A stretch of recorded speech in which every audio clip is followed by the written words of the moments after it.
Guys, welcome back. So I want to talk to you guys briefly about one of my favorite topics, which is BDSM. It's an alternative lifestyle for those of us who prefer something more exciting than vanilla relationships. And BDSM stands for bondage, discipline, sadomasochism, or bondage, discipline, dominant, submission, sadomasochism. So it's an acronym that encompasses a variety of different behaviors and lifestyle choices that people within this lifestyle engage in. And I know some of the things I'm going to share here in this video, I'm trying to make it quick because it's the end of the day for me at my practicum site. I'm on my way home, but I'm trying to make it really quick. So, this is an alternative lifestyle that people choose. It's voluntary. It's not something that anyone is forced to do. It's all by choice. And it's many different aspects of this lifestyle that attract people who practice BDSM.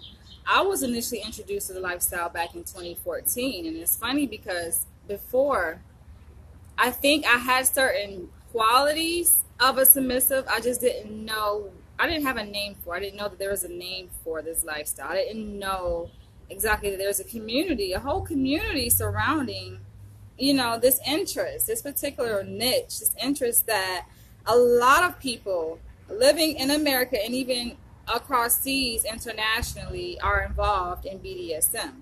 So it's not something that is unheard of. I know some of you guys probably like, what is that? But it's getting, especially with the release of the movie 50 Shades of Grey, this lifestyle has been getting a little bit more attention in the media. But I think even with the movie 50 Shades of Grey, which I love, by the way, I'm a big fan of 50 Shades of Grey, I feel that the movie didn't really necessarily capture the true essence of how this lifestyle is portrayed. Like, it's not, I feel like there's so many different varieties, so many different flavors within BDSM that one movie cannot capture all the different types of relationships that you see within a BDSM relationship. So that's only one snapshot, one aspect, but it's not the totality of the lifestyle. And I want to talk to you guys about one particular aspect of the lifestyle that a lot of people engage in, which is discipline spankings. The whole idea of discipline, it's not just limited to spankings. There are many different ways that a Dom can discipline his sub. The Dom is a person in the relationship who takes more of a dominant role. They make all the decisions in the relationship. Not all, but there's a good, significant portion of power that is given to the Dom by way of the sub. The sub is the one who is submissive. She submits to the Dom. She relinquishes a good portion of her power. It happens on a spectrum, so there are different degrees of power that a submissive can give to her Dom. If it's a total power, total submission, that's more like a slave. But a good majority of, submissives, they still have a certain degree of choice, of free will in the relationship. And I think the whole idea of discipline and BDSM spankings, it really turns me on because this is just one of the aspects that I like the most. Like, it's more sensual, it's psychological.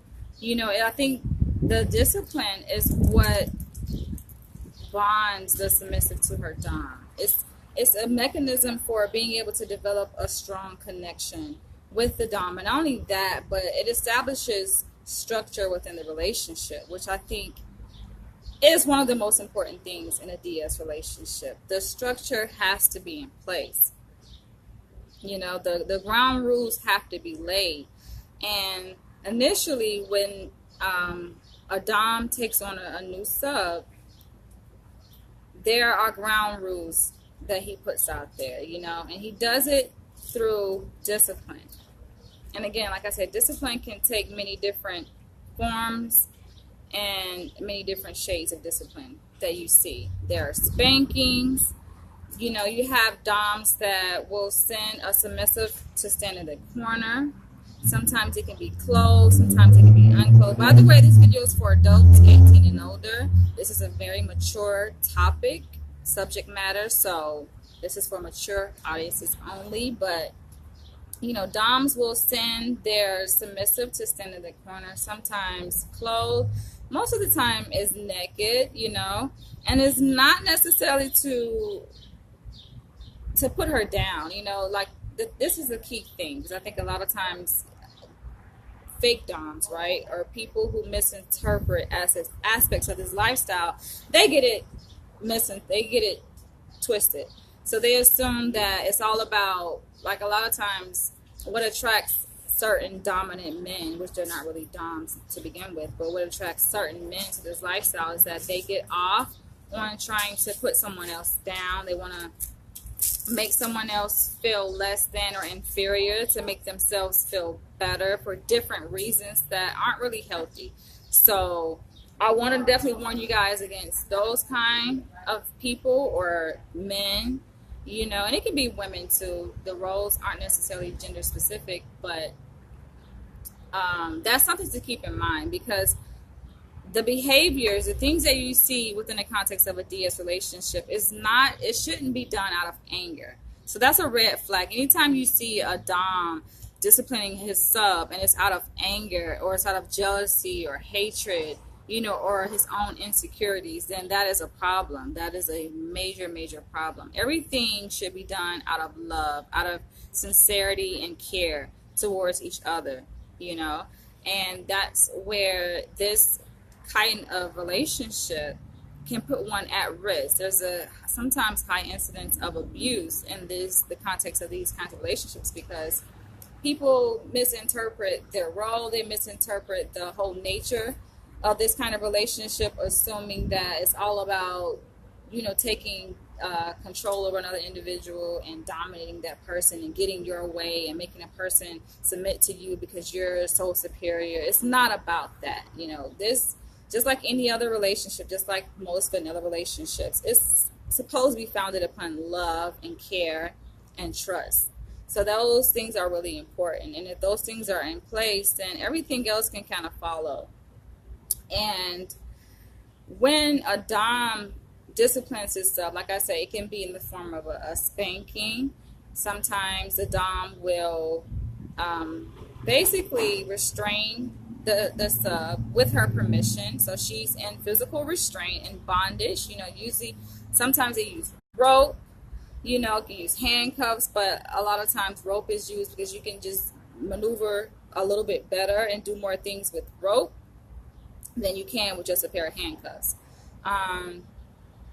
Let's see. So spankings is one form. There are many different utensils, many different objects that doms will use to discipline himself via a spanking. So there's paddles.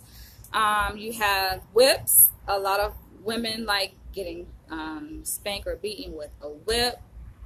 There's flog. I mean, the list is endless when it comes to objects that doms use to discipline their sub to give spanking. So that's one way. And then there are many different ways that doms actually administer spankings. You know, some doms prefer to do it over the lap, so they will have the submissive lay across his lap. Of course, she is naked. You know, usually she has nothing on her bottom, because the whole idea is that she feels the spanking, you know.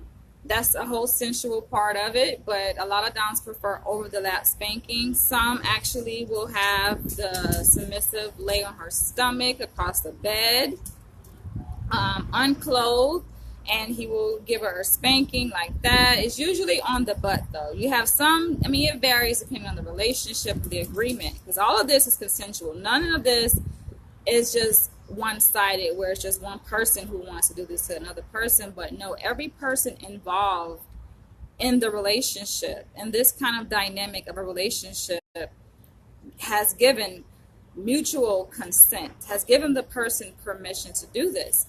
And so that's one way, laying across the bed on the stomach. Some do it standing. A submissive can be completely vulnerable with her arms open and her legs open in the shape of an X. And sometimes she's in bondage. You know, they have certain entrapments that a woman can be tied to so that that can happen where the discipline can take place. So those are the physical discipline spankings. But then again, you have where the dom may have her order her to stand in the corner naked. Some doms actually use humiliation to discipline their subs, so they may make her do a public apology in the form of a letter, you know, where she may write a letter and then get on video and do. I've seen that happen where doms will do that. It's, you know, that's pretty common in a lot of DS relationships. We'll have her do a public apology.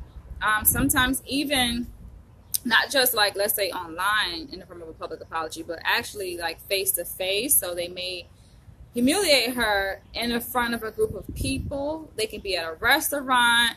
He may have her remove her underwear. You know, you see that a lot sometimes in movies where the dom will say, hey, give me your underwear under the table. That can be a form of discipline by way of humiliation, because, you know, some women, and this is the thing, you guys, I know it sounds, for you guys who are not part of the lifestyle, it sounds like, that's so wrong, that's so cruel. But no, the idea is that what the dom does to the sub, 9 times out of 10, the sub enjoys it. Like, she benefits from it. There's a psychological and physical benefit that the sub receives from participating in these activities, you know. For example, discipline, you know, even with the humiliation. So it's not that subs are opposed to it. And some subs, you know, and this is the thing, some subs love discipline, whereas some, you know, may like some forms of discipline while they may not like other forms of discipline. And I think that's where it's important for the dom to really know his submissive, because you guys know when it comes to discipline, it doesn't matter if it's in the context of a DS relationship, how you discipline a person, let's say, for example, a child, it matters the thing that you use. You know, it matters the form of discipline that you give the child, because if you're given a type of punishment that's really a reinforcer, there's really something that the child likes, then they're just going to reinforce the behavior and they're going to continue doing it, right? But if you're actually trying to shape a person's behavior, you're not going to give that person a positive reinforcement. So if a submissive is turned on, for example, by spankings, physical spankings, and you're giving her a spanking as a form of discipline because she's done something wrong or unacceptable, then it's not going to decrease the likelihood that she's going to do that undesirable behavior, because she likes it. She gets turned on by it. And you have a lot of submissives actually will do those things on purpose. They will act out, so to speak, on purpose, because they know that a spanking is going to follow. You know, so that's the catch. And I think it takes a really smart dom to be able to use discretion and, first of all, get to know his submissive. That's number one. And I think that's the biggest mistake a lot of doms make, is because they jump right into a relationship, a DS relationship, because they're ready to get to the action. This is really exciting, right? It's much different than your average, regular, vanilla relationship. So they want to jump right in and they want to get right straight to the BDSM stuff, but they don't build a foundation. They don't get to know the woman. It's important that it goes both ways. You get to know each other first before you add that extra layer of BDSM to the relationship.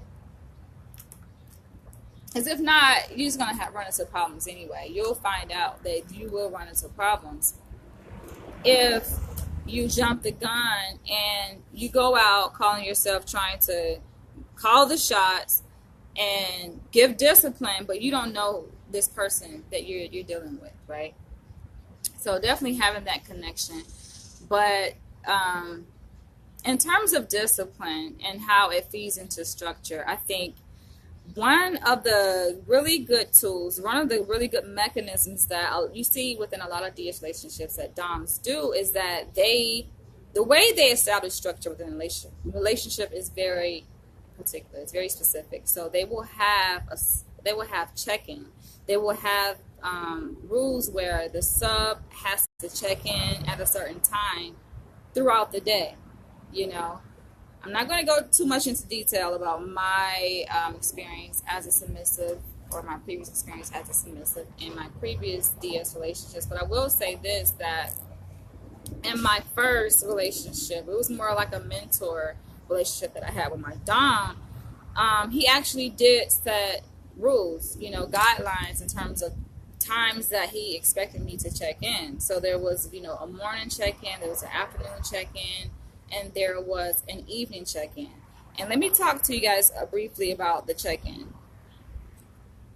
Check-ins, I think, are really important. Like, psychologically, it communicates so much. Just something as simple as establishing a check-in time.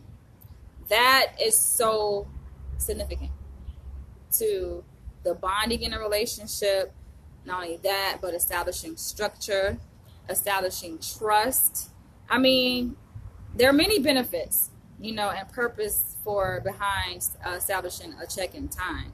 You know, it's amazing. It's miraculous, the benefits that you see when you have that structure in place. When a sub has a certain time that she has to check in, you know, and she follows through with that rule, and she checks in at a certain time, that communicates to the Dom that she's taking the relationship very seriously, you know, that she's listening to him, that she values his time, she values time, period, and that it communicates a certain degree of trust. Because if the agreed upon time for her to check in, let's say, is 8 o'clock in the morning, and she checks in at 8 o'clock, then that communicates a certain level of trust. You know, it goes both ways. And if she doesn't check in at 8 o'clock, and then the Dom comes in and he acknowledges that she missed her check-in time, that also communicates a level of trust, you know, to the sub on behalf of the Dom, because he's keeping to his commitment that, okay, part of the Dom's commitment is that he ensures that the sub follows through on what she's expected to do. Just like a parent would keep to their commitment and follow through with their child on shaping their child's behavior, making sure that the child is on track. That's the parent's responsibility. So likewise, in the context of a BDSM relationship, it is the Dom's responsibility that he ensures her safety. And part of that, in ways that he communicates that to her, is setting these guidelines, setting this structure. So saying, okay, I want you to check in with me at 8 o'clock. That communicates that he cares about her well-being, you know, in so many different ways. If she checks in at, you know, her check-in time, let's say in the afternoon, is at 12 o'clock or 1 o'clock, you know, and the fact that, let's say she misses that check-in time, but then he checks in with her and say, hey, you missed your check-in time, where are you? That communicates to her that he cares, you know. And that's so important when it comes to building a relationship of intimacy with someone. It's important that each person knows that the other person genuinely cares about them, you know, and especially even at night. I remember with my Dom mentor, like, he had me check in. I actually had a curfew, so I had to be in at a certain time at night. I think it was like 11 or 12 o'clock. And I would kind of laugh it off because I didn't have an issue with, it's funny that before he set that guideline, I never had an issue with staying out late at night. I never really preferred to be out late at night because I'm a female, you know, so I want to be in where it's safe. But he set that stipulation with me, and this was like back in 2014, my very, very first DS relationship, that I actually talk about in a story that I wrote on my website called Dying to Submit. You guys go check that on my website at danielleleash.com. The story is fictional, but part of it is true. It's based on a true story. And so with him setting that curfew for me, it was kind of a challenge, you know, because it seemed like with the curfew in place, sometimes I actually somehow would miss the curfew. Like before, it never was an issue, but I think psychologically and subconsciously, I would miss it on purpose because I was expecting to get disciplined. He's like, I wanted the attention. I wanted the discipline that was to follow from that. And he was a smart guy. You know, it's important. I think a good dom is a wise and a very intelligent, smart guy. That's what makes a good dom, because he caught on very quickly that for me, discipline was more of a reinforcement. So he changed the way he would discipline me. The discipline was much different as he began to learn more about who I was and who I am. And so I find it to be quite interesting. There are many other ways that DOMs will establish the guidelines and structure within a relationship, but that's just one way. I can't really go too much into talking about this topic like I want to, because my time is almost up. But this is just one of the topics within BDSM that really hits home to me. I feel very passionate about. I mean, I've already put it out there, of course, that I do get turned on by BDSM spankings. Speaking of spankings, I must say that there are varying degrees of spankings. So there are light spankings, there are medium spankings, and then there are heavy, hardcore spankings where there are welts that are left, bruises that are left. And that reminds me, and it's funny, kind of ironic that where I am, I'm actually, where I work is pretty much near a police station. So I work around police and, you know, official people. And that reminds me, I want to talk to you guys about this very important part of the lifestyle of BDSM, because I think, especially when it comes to spanking, that particular activity or behavior within the lifestyle, a lot of people get afraid. Like, they kind of shy away from it. You know, they're nervous about it. And they have every right to be so. You know, it's rightfully so, because, you know, in our society, right, it is illegal to put your hands on someone, right? It's illegal to physically attack someone, you know, but that's only under the stipulation that that person does not want to be touched, you know, or attacked. You know, it's considered assault, you know, if you do that, you know, and it's illegal. It's illegal to put your hands on someone. It's illegal to cause physical harm to someone. But it's great that we live in America, right? And it's great that the law, even the law, as strict as it may sound, it recognizes that people have alternative lifestyles. And within these alternative lifestyles falls people's personal rights, basically. That falls under the lifestyle that of people. The fact that people can have alternative lifestyle basically is a personal right, is what I'm trying to say. It's a basic human right. In essence, we have the human right to choose and to do things that we want to do.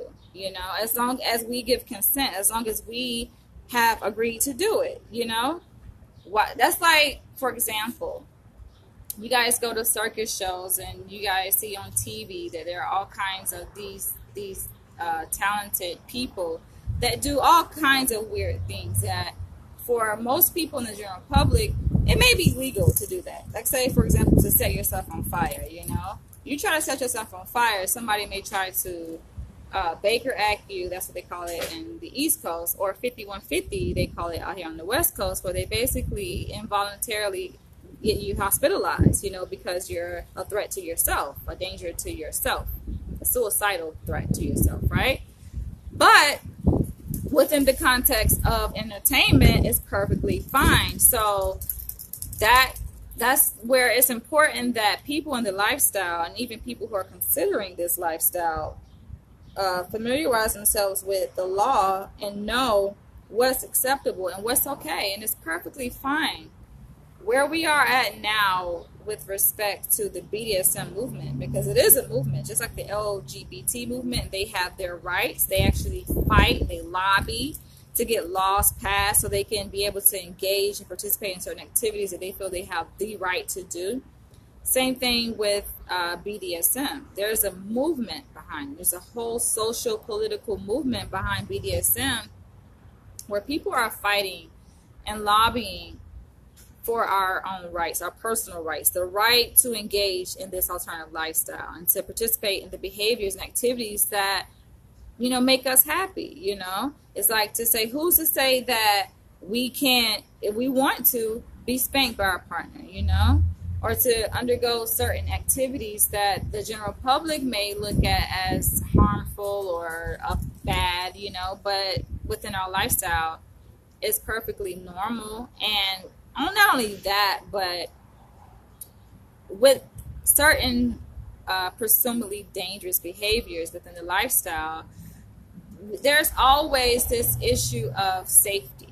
That's the thing, it's really important. You'll see that discussed a lot, at our munches, at our workshops that we have within the BDSM lifestyle. It's talked about a lot. Safety comes first. It's so important. So the law recognizes that we take our life very seriously, and it's not that we are, risky people or dangerous people and we just are ruthless and careless. No, they recognize that we care about our safety. We care about our well-being and with our life, but at the same time, we want to be able to enjoy certain activities that may pose a risk.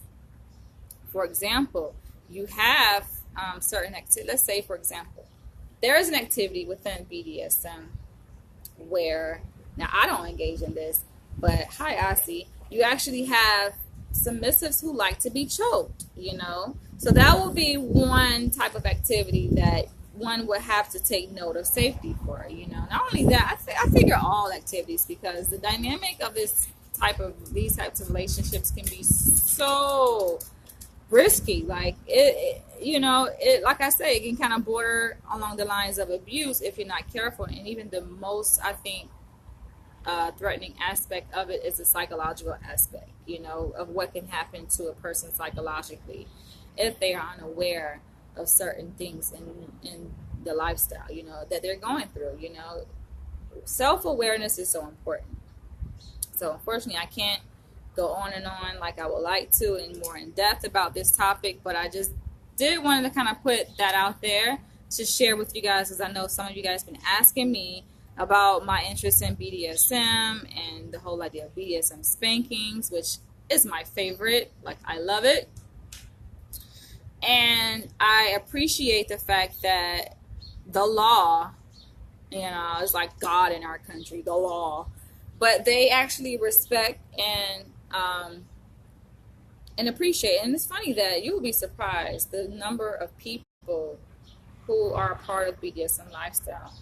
You got police officers, you got doctors, attorneys, judges, like the people you may least expect to be interested in this lifestyle and part of it. Like, they be at these underground private parties. You will be surprised. And so it's good to see that we have the support of the community and society, that we could engage in these behaviors and lifestyle and these activities, without scrutiny. Although sometimes it happens where people look at us sideways, at the corner of their eye, like, what's that? What are you doing?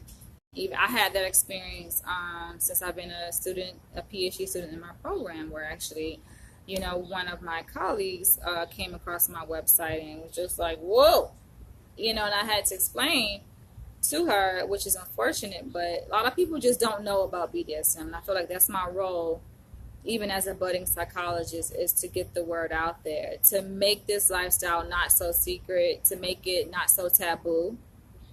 Anything can be dangerous. Ozzy says that it's dangerous. No, I think that's a very blanket statement.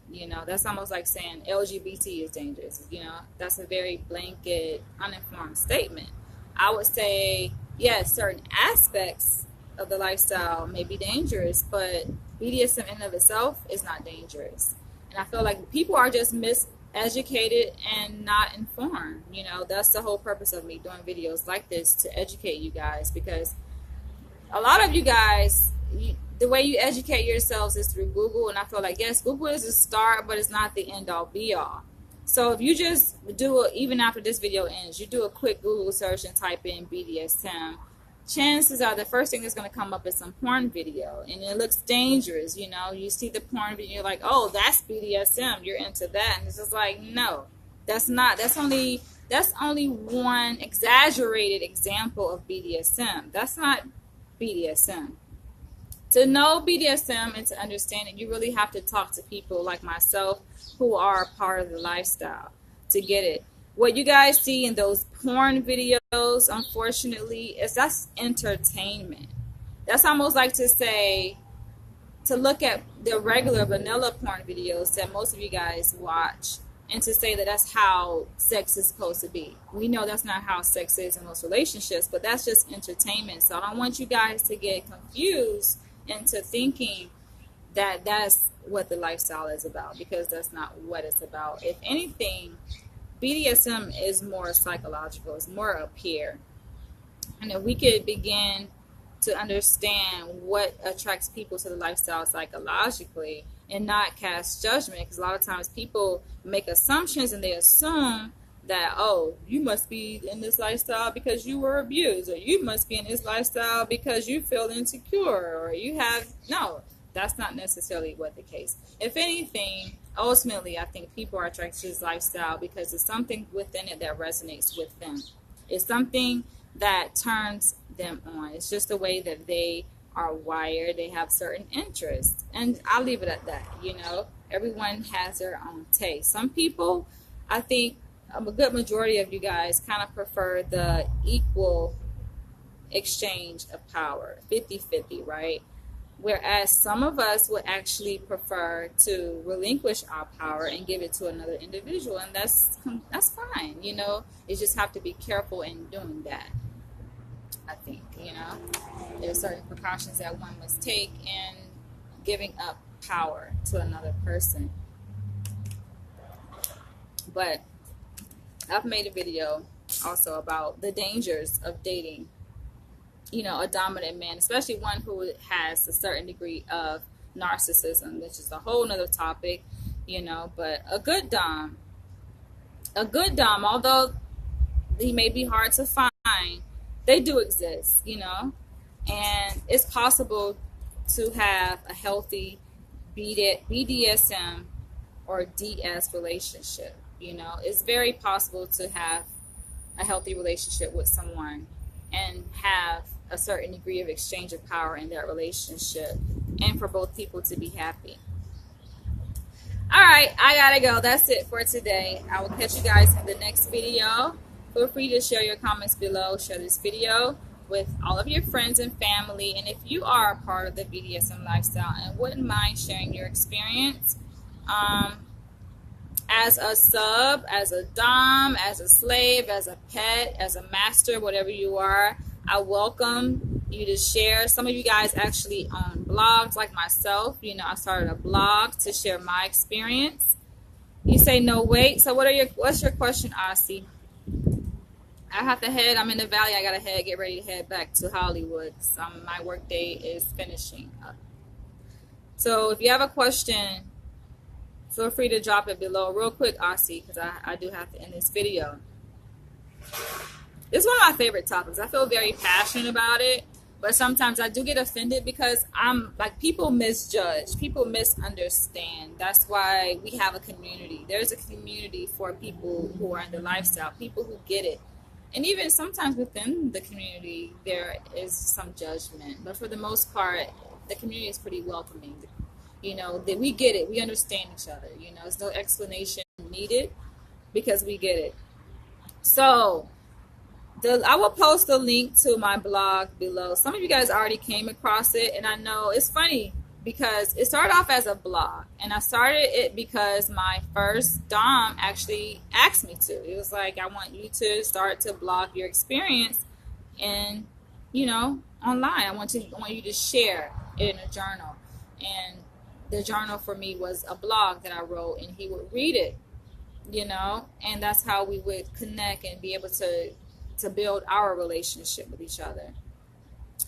And I would journal in my blog, you know, and post my experience. And it's funny, I would share it, you know, to my social media page, and people actually gravitated to it. They were like, wow.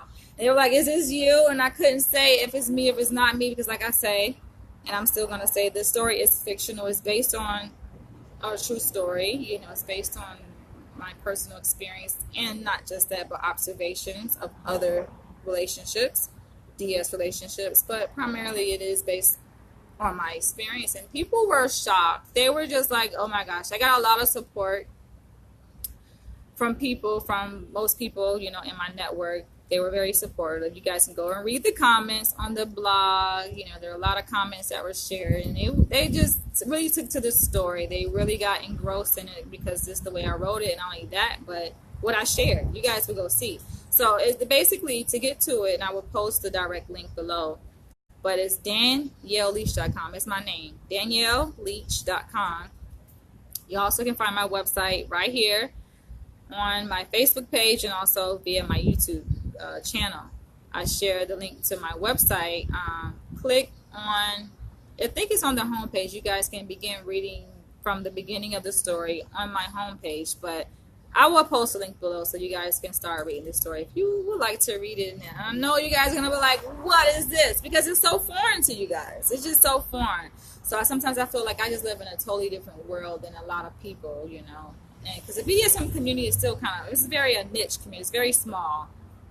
They have one out here in LA, and it's funny because I've been out here in LA for 2 years, and I kind of just found the BDSM community via one of my coworkers. I didn't even know, and I saw her reading a book, and I was like, what you reading? And she started to tell me about, you know, that she's a part of the lifestyle. I'm like, oh wow. So, you know, it's funny when you start to talk to people, you start to learn more about life and just about, you know, society and the world. And I was able to discover that there is a BDSM community here in LA. There's one in New York. I actually did a video on my first BDSM club experience. You guys, that was way back when I was living in New York a couple years ago. I went to a BDSM, it was a private club, because they don't have like mainstream clubs, BDSM clubs typically. They actually do have them out here in LA, but not in New York. Most of the clubs are more like underground for BDSM. So I went to a BDSM club for my birthday, and I vlogged the experience, you know, and it was amazing. I didn't share everything. I can't never share everything. That's the thing. Most of you guys are like, oh, she is like sharing and she's talking to us. Like, no, you guys think that I share everything.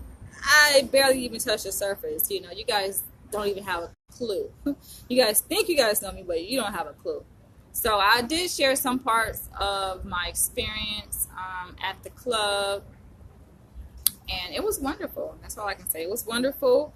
But again, I feel sometimes, you know, I feel like people just don't get me, you know, especially the vanilla people, because y'all just in y'all own little, y'all doing things the traditional way, and me, I just have a totally different way of operating, you know, and it has influenced even my dating preferences. People ask me, oh, what's your type? And I begin to talk about the kind of guys.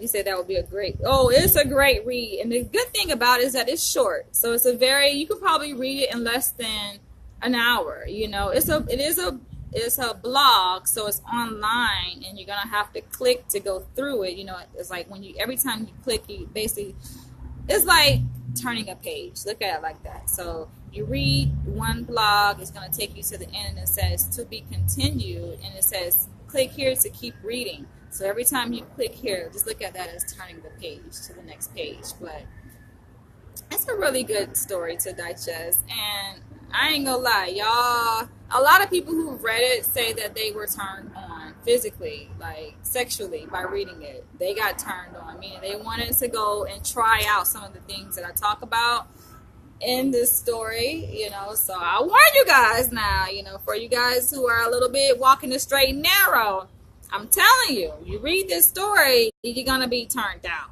You know, you're going to be turned out. Even Christians, I had Christians come across and read it, and they're like, oh my gosh, you know, they were surprised that they started to get turned on with their holy and now art selves, you know. So it's very interesting, and I just want more people to be able to understand this lifestyle and to develop an appreciation for it, because it's really about sexual freedom.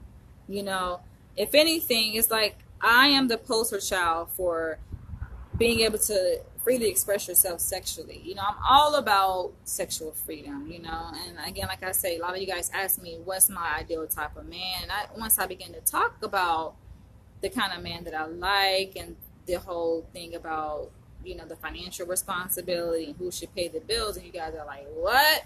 But it makes perfect sense in the context of BDSM. You know, so I may share it with you guys, the general public, but then I go to my niche market, my niche community, and they're like, okay, I get it. You know, they accept my views. So it's a catch-22. You say, yeah, you get turned on and your partner does not want to try it.